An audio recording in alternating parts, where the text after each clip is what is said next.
15, and a good part, if not most of chapter 16 will be on the exam, and then I'll probably finish 17 by about halfway through the course. So yeah, I did spend a long time doing 15. I think there's a lot of really useful stuff in here that you'd see again. This math of simple harmonic oscillators tends to come up a lot. I will talk next week after I've written the test, hopefully more about what I'd expect you specifically to remember for the exam. But one thing that's going to be on it for absolute certain is simple harmonic oscillators, and that's something I would like to do today. I'd like to do 3 things if I can get to it. I doubt I'm going to get all of it completely done, but I would really like to finish chapter 15 today. There's 3 things I'd like to do. I'd like to do another simple harmonic oscillator. I'd like to look at another simple harmonic oscillator. I'd like to look at something they call a physical pendulum.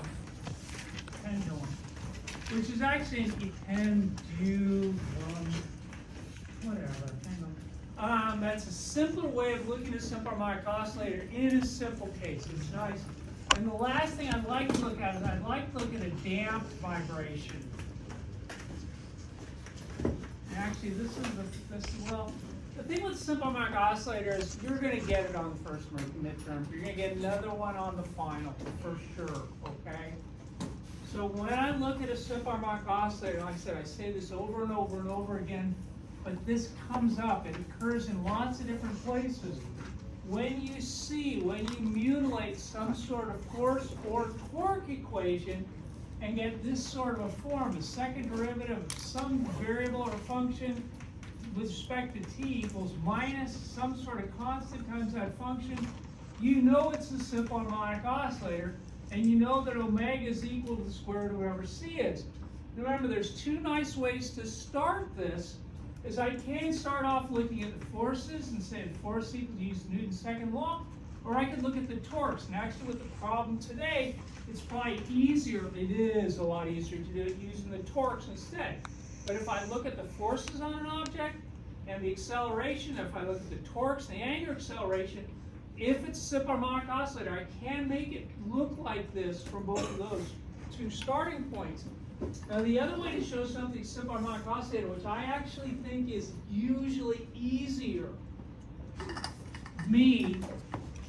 is that if I can show that the energy is going to be 1/2 times some weird constant times what looks like a velocity term, it's just the derivative with respect to t of something squared, plus 1/2 times another weird constant c2 times whatever this variable is squared. If I could write it like that, if I could write the total energy of a system to look like that somehow, then I can say, yeah, it's simple harmonic oscillator, and the angular frequency is going to be square root of c2 over c1. It's really nice because it happens a lot. It's nice to be able to deal with that. So let me do one. The problem I want to look at is essentially, where do I want to put it? Yeah, let's put it right here. Essentially what I've got is I've got a stick like that I'm hanging about its end, and I'm going to put a spring on the bottom. I can do all sorts of weird variations on this problem. They're fundamentally all the same thing.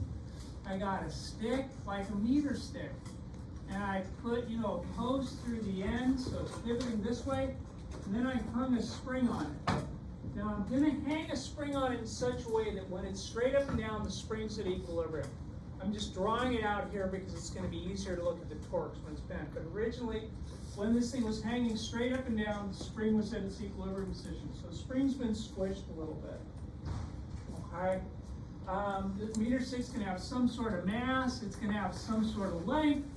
I want to be able to deal with that somehow. And I'm going to do it this way first because I think this one's harder.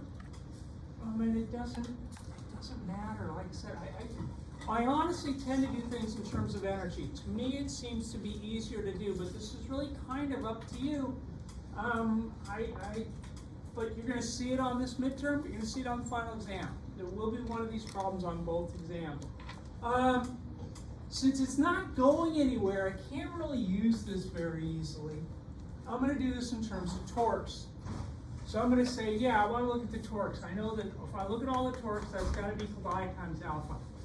to make my life a little bit simpler so that it looks like this in the end, I'm going to reverse the order. I'm going to say the moment of inertia times alpha is going to be equal to all the torques acting on it. Okay, first hassle is what's the moment of inertia? On the exam, I will give you the moments of inertia about the center mass. It's not pivoting about center mass, it's pivoting about this point right here. But I would tell you that the moment of inertia about the center mass is going to be 1/2, no, it's mL squared over 12. That's the moment of inertia about the center mass. But that doesn't really do me any good because it's not pivoting about the center, it's pivoting about the end. So how to find the moment of inertia about the end? I would say, well, you know what? The moment of inertia about a parallel axis is equal to the moment of inertia about the center mass plus the mass of the entire object again times d squared, where d is the distance from the center mass to the new rotation point. Okay, so I could say that the moment of inertia about the parallel axis is going to be, well, this is mL squared over 12 plus the mass times, well, the distance from here to the middle is just L over 2, right? That's L over 2. So this is going to be L over 2 squared like that. Now give me the moment of inertia about the parallel axis. If you add those two together, and we've done this, and if you can memorize this, that's great, but like I said, it's a very, very specific case of post-rotating about its end, some sort of stick rotating about its end. I think you get mL squared over 3. So that's my moment of inertia for this thing rotating about the end. So I could look at this side and I could say I is going to be mL squared over 3 times alpha. Remember, alpha is your angular acceleration. Remember, omega is d theta dt. Alpha is essentially the next derivative. Alpha is going to be d squared theta dt squared. You could write it as d omega dt, but that's not really useful in this case. So this is going to be times d squared theta dt squared. That's got to be equal to the torques. Now I got to think about the torques. What is the torque again? I go, oh yeah, torque is going to be, your definition of torque was R cross F. You guys would say, yeah, that's a lot more general, but it's a pain to deal with cross products. So I can think of that as R times F times the sine of the angle in between them. There's a difficulty with this because it doesn't give me direction. This really is a vector equation, and there are times when the direction of the torque is very important. Fortunately for us, we aren't going to have to hassle with that. So if you always think of the torque as R times F times sine theta, you're going to be fine. You get into three-dimensional problems, start dealing with the Coriolis effect and things like that, a gyroscope, the direction becomes very important. We just aren't going to do that. So I'm going to think of the torque like this. Well, the torque's due to a force. I got two forces acting on this thing. I got the weight pulling down, which is another nasty problem because the weight's pulling down here, it's pulling down this piece, it's pulling down this piece, pulling down this piece, pulling down this piece, pulling down this piece, which is uncomfortable. And you could deal with that as an integral. You guys really could do that. But it's easier to say, look, I know the gravitational force on this piece, this piece, this piece, this piece will all add up as if the mass was at the dead center. So I can pretend the mass is at the dead center, and I can say the gravitational torque is just this piece pulling straight down from the dead center. I can pretend that all the mass, and I'm going to use this idea again when we look at the physical pendulum. I'm going to use the same idea again, that the gravitational torque really behaves as if all the mass was crammed in the dead center. And I've also got this force here. I've got some spring pushing on it like this. And that's going to cause a torque on this thing because, you know, obviously this is like pushing a wrench or something. I got some sort of wrench and I'm pushing it this way. That's going to cause it to rotate. So I got two torques. Well, the torque on this piece, and once again, if you look at it, because remember this is 0, the torques are pushing it back toward equilibrium. This is pushing the spring back to its equilibrium position. It would be a really, really, really different, interesting problem, which I'm not going to do if you set up the equilibrium position here for the spring. No, it could be. It's just the math becomes a lot more fun. We're not going to do it. If I give you a problem like this, the equilibrium position will always be a straight up and down position. Okay? It's not like it's impossible, but you just ain't going to do it. So I got two torques I got to deal with.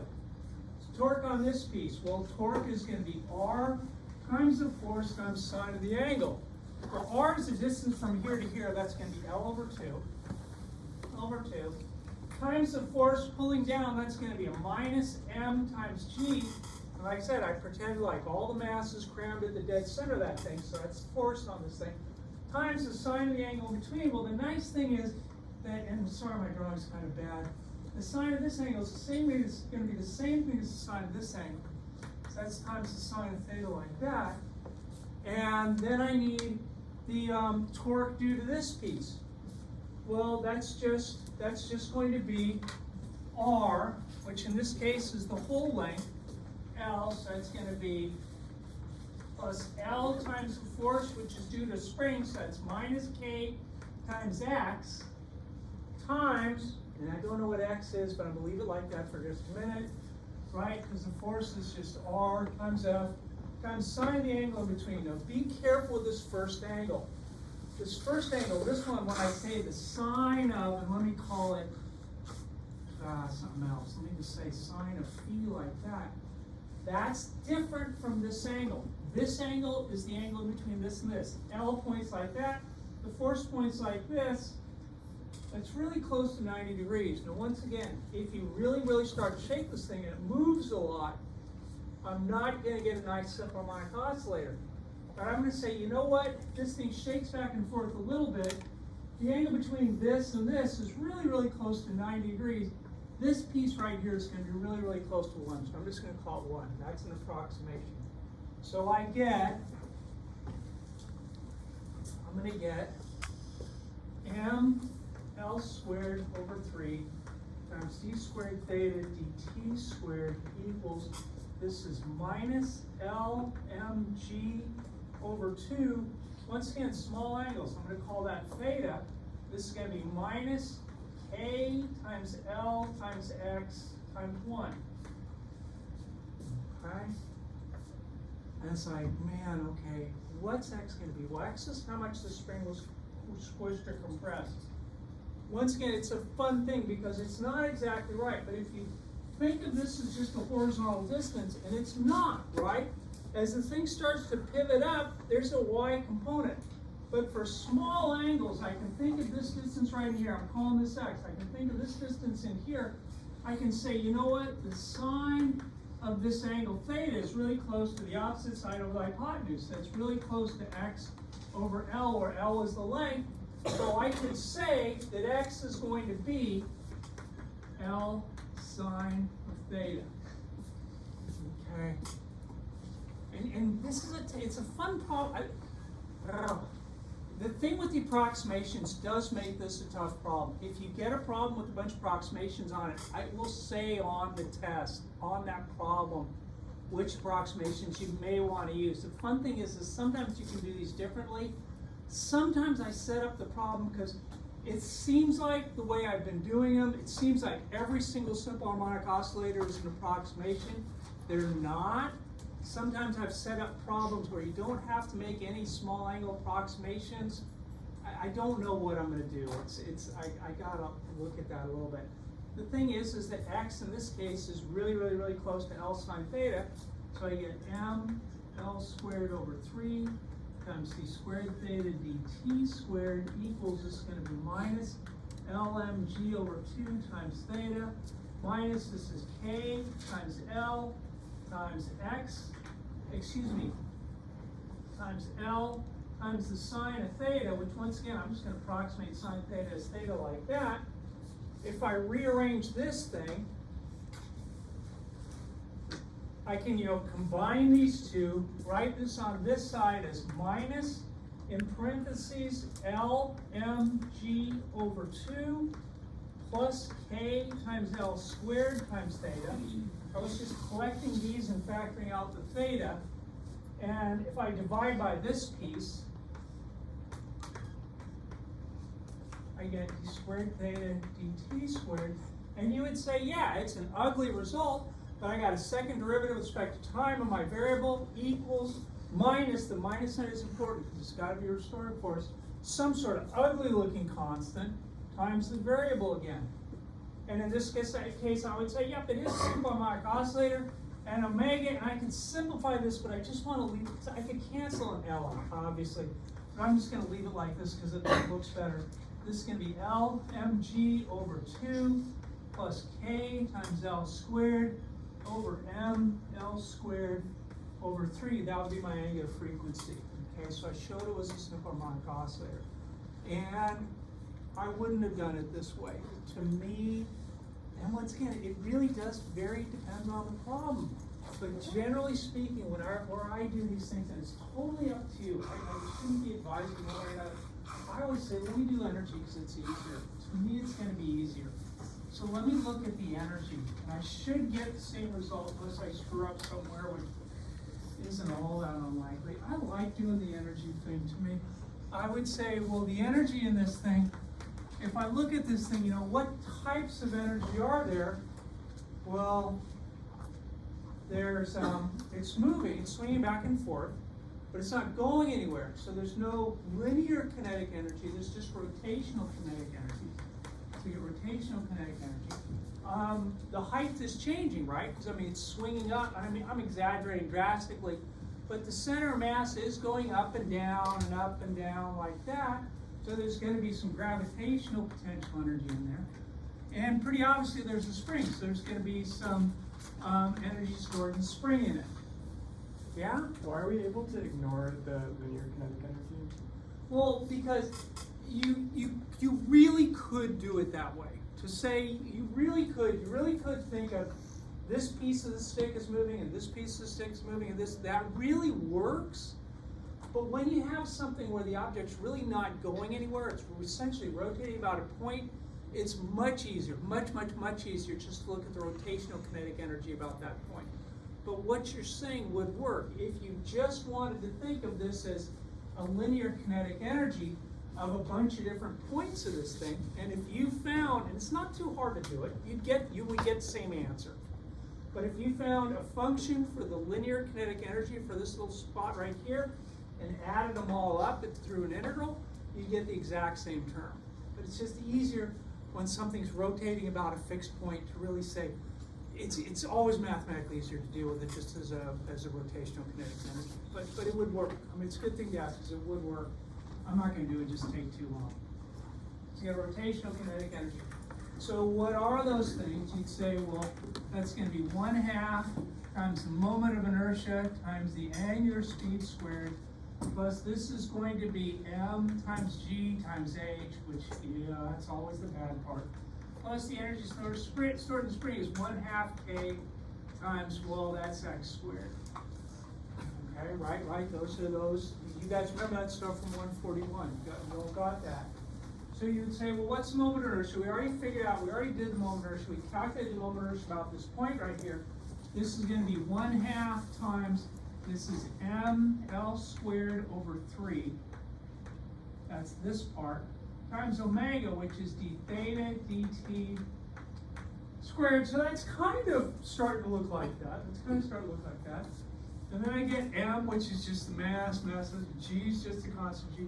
The height is always a bad thing. Now the tough thing about this is, once again, you would say, this piece changes its height, this piece changes height, this piece changes height, but they all change a little bit different. You know, if you look at this piece swinging up, it swings up to here. This piece would swing up not quite as much. And how do I get that? And the way I will always, I'm going to start getting into some of this stuff.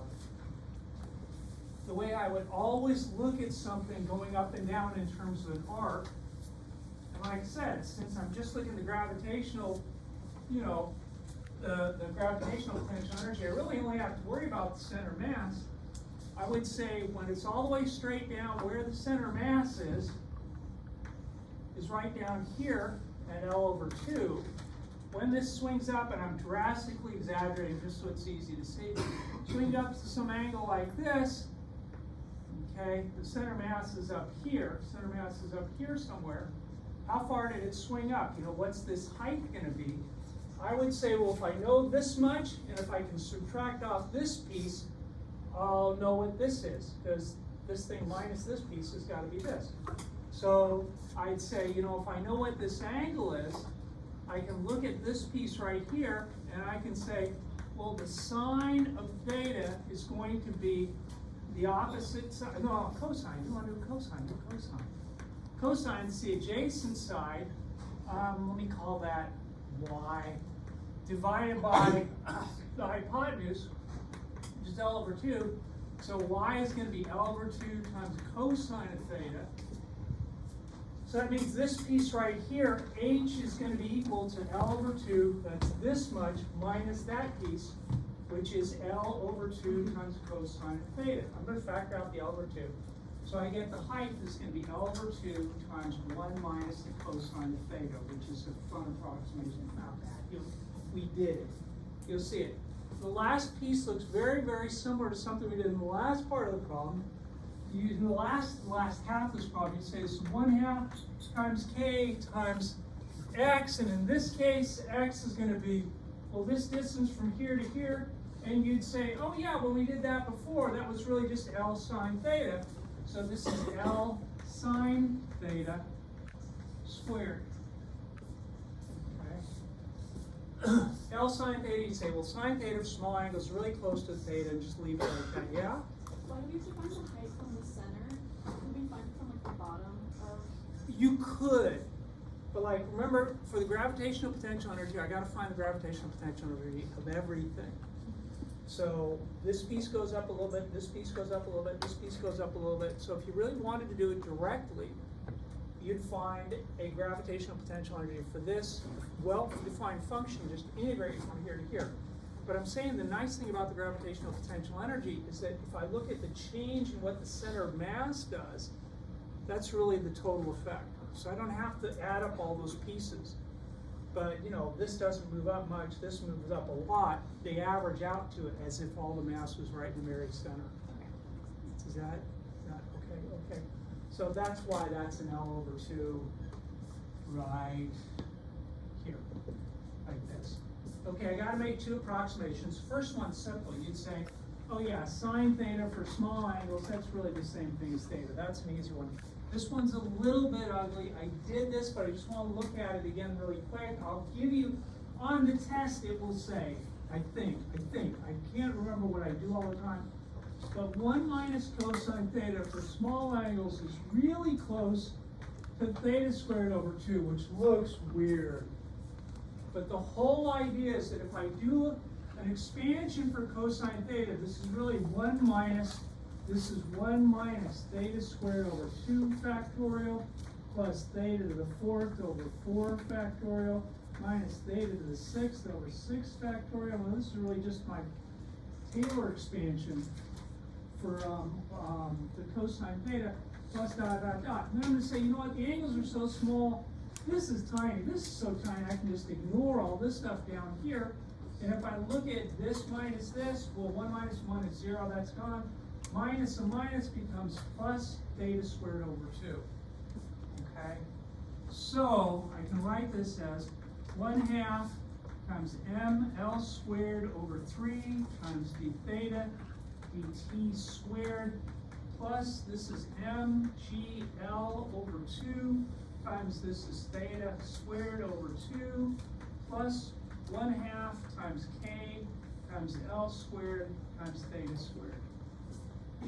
Alright, which doesn't look really nice, but if I arrange things a little bit, I get this is going to be 1/2 times ml squared over 3 times d theta dt squared plus 1/2 times mgl over 2 plus kl squared times theta squared.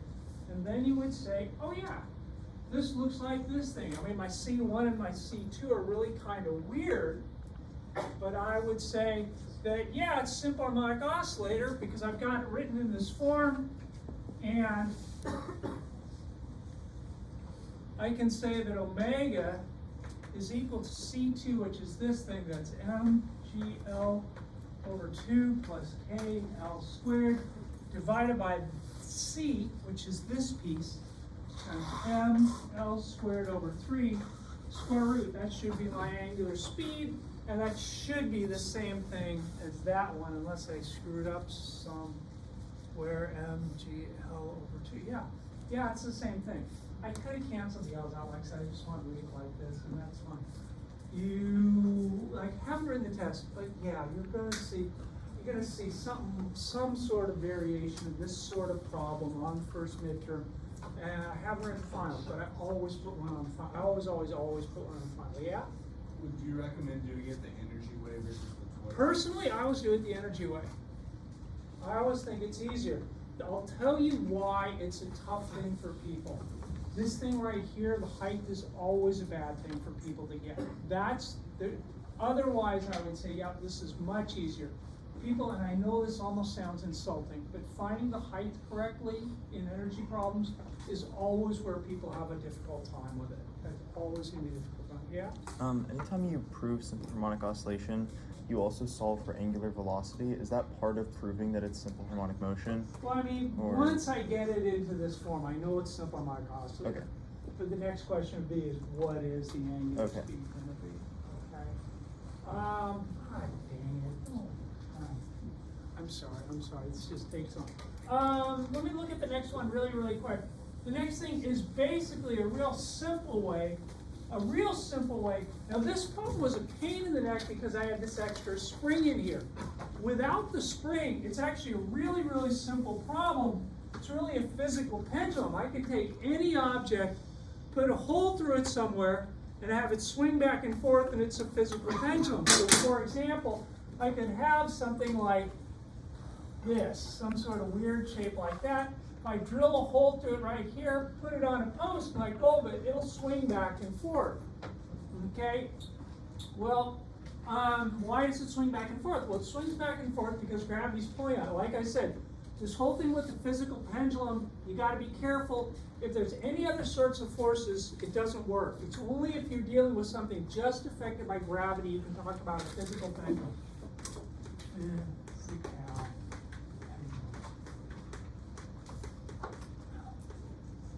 And they give you a real simple formula for this in the book, and that's fine. I want to just try to justify it a little bit, and I'm just going to look at the torque on this problem.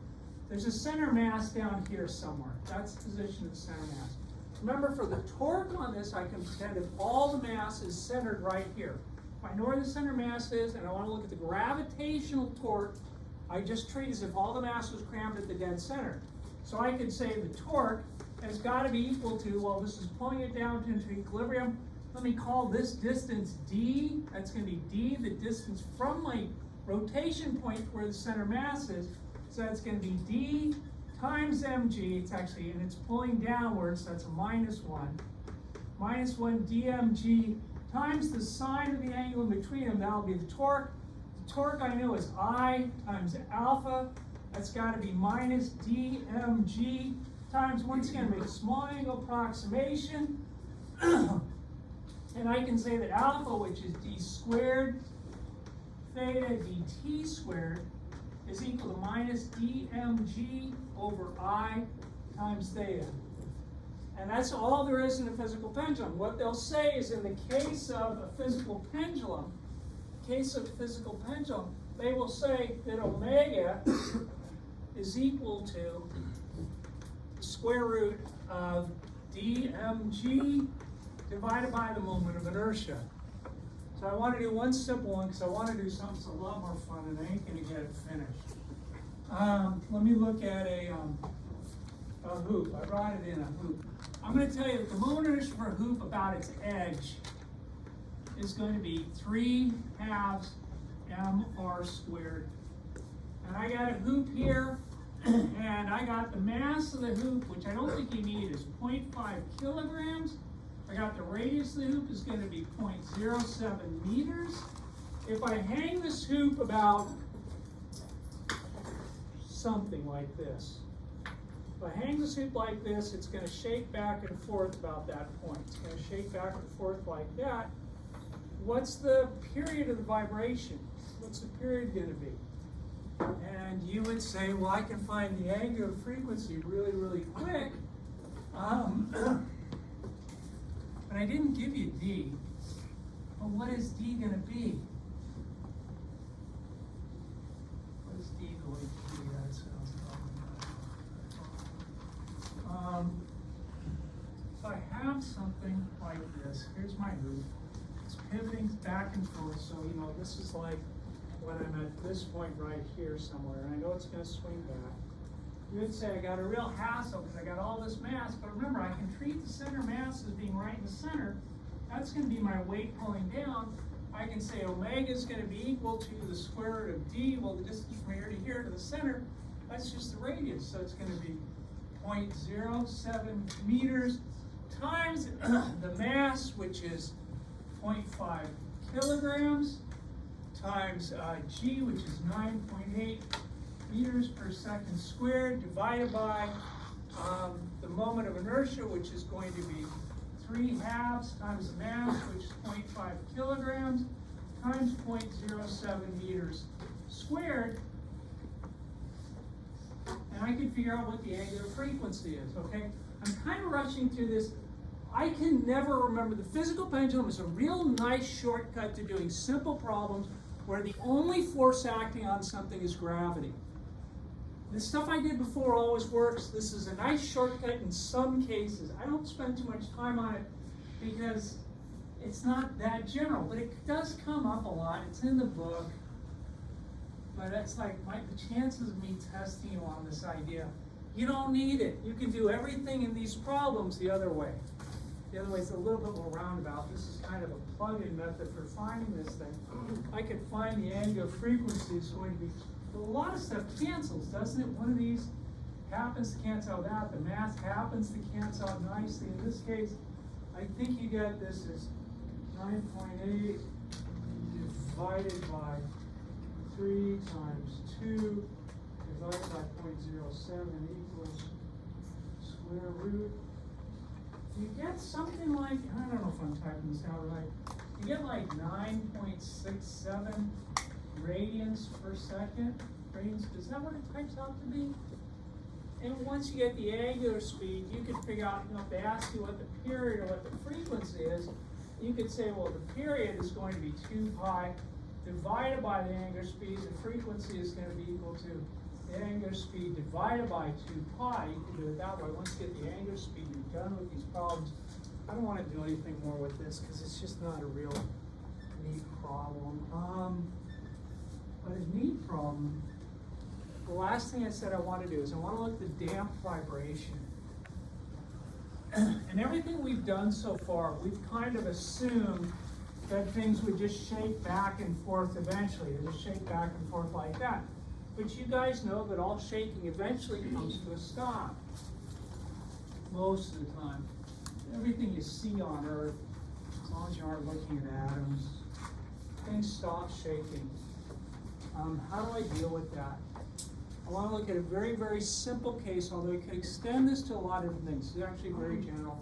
Say I have some sort of mass on a spring, like this. I got some sort of spring here, and there's some sort of mass. You know the mass shakes back and forth, and you would say that the force acting on it is equal to minus k times x, because there's just a spring acting on it.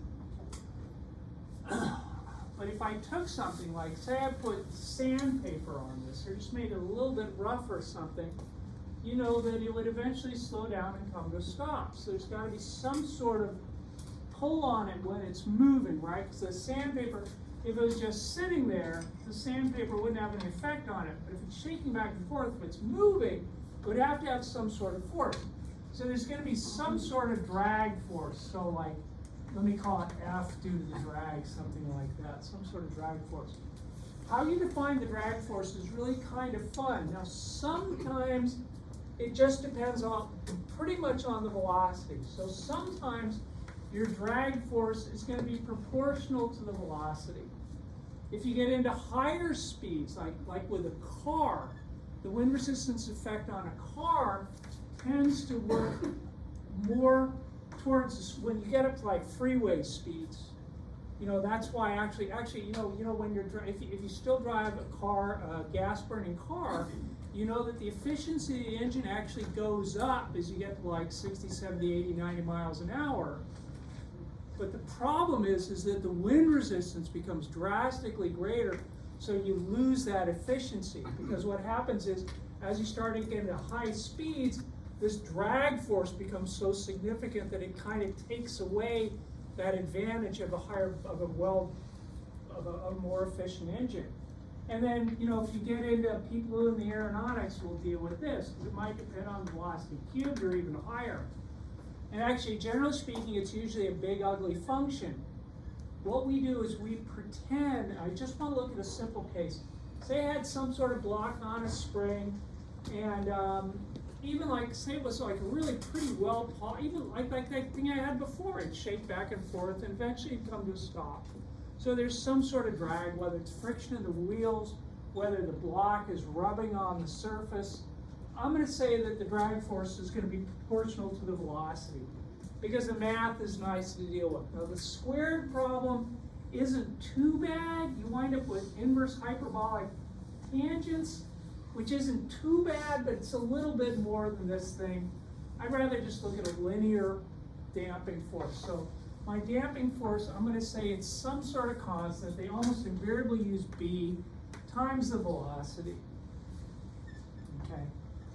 So this was a spring pulling it back.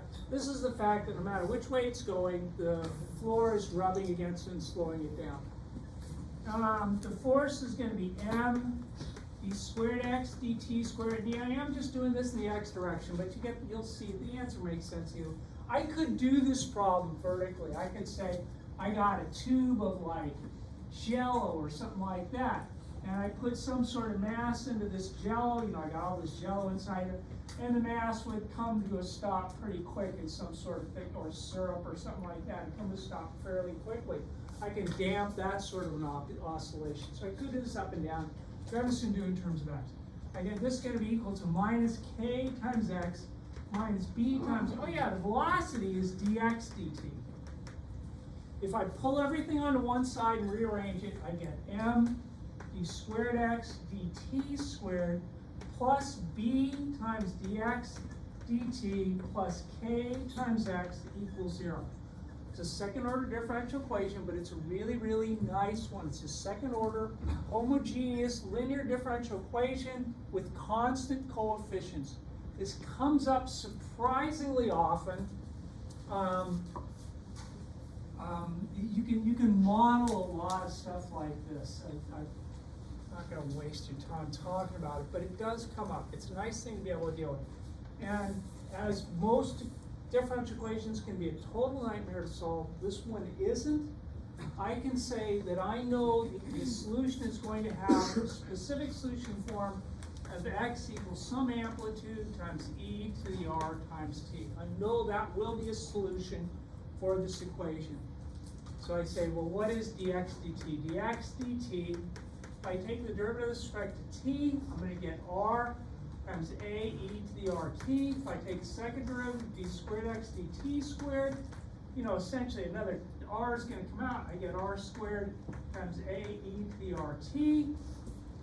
So this equation becomes, oh God, I get m times r squared times a, that's a squared really, times a e to the rt plus b times r times a e to the rt plus k times a e to the rt equals 0, which does not look pretty at all.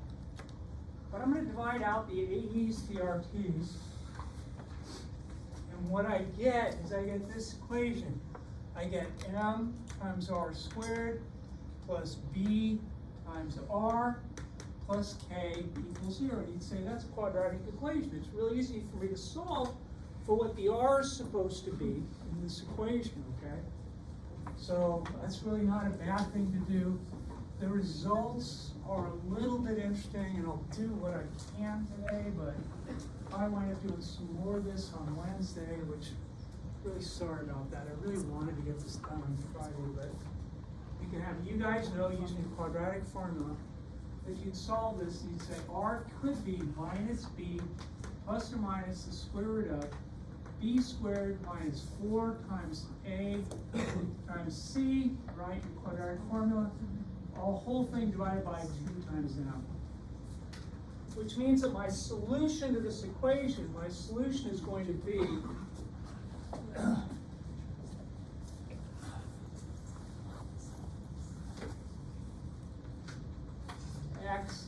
equals A e to the minus b plus or minus the square root of b squared minus 4mk divided by 2m. Just putting that up, all times t.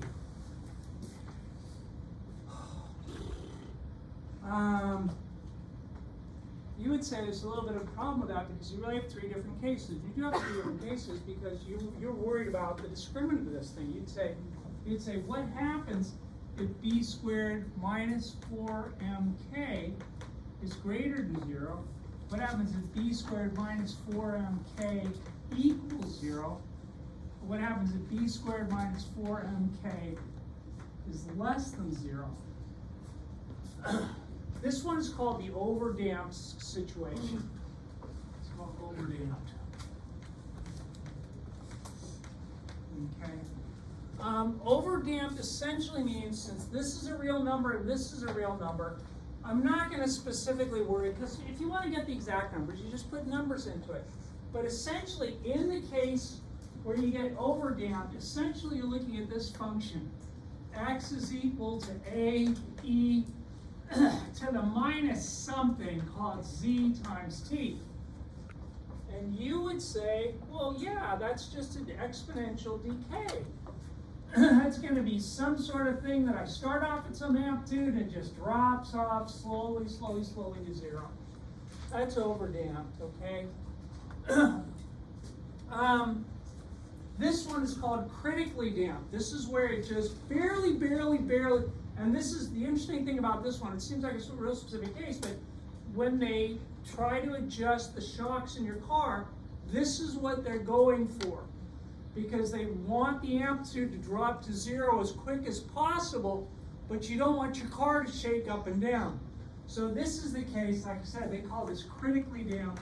Critically damped.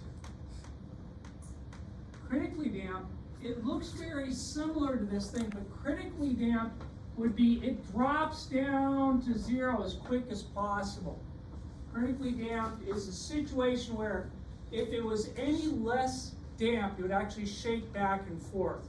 You actually want it shaking back and forth. But like I said, this is a nice situation because it brings you back to equilibrium as quick as you possibly can.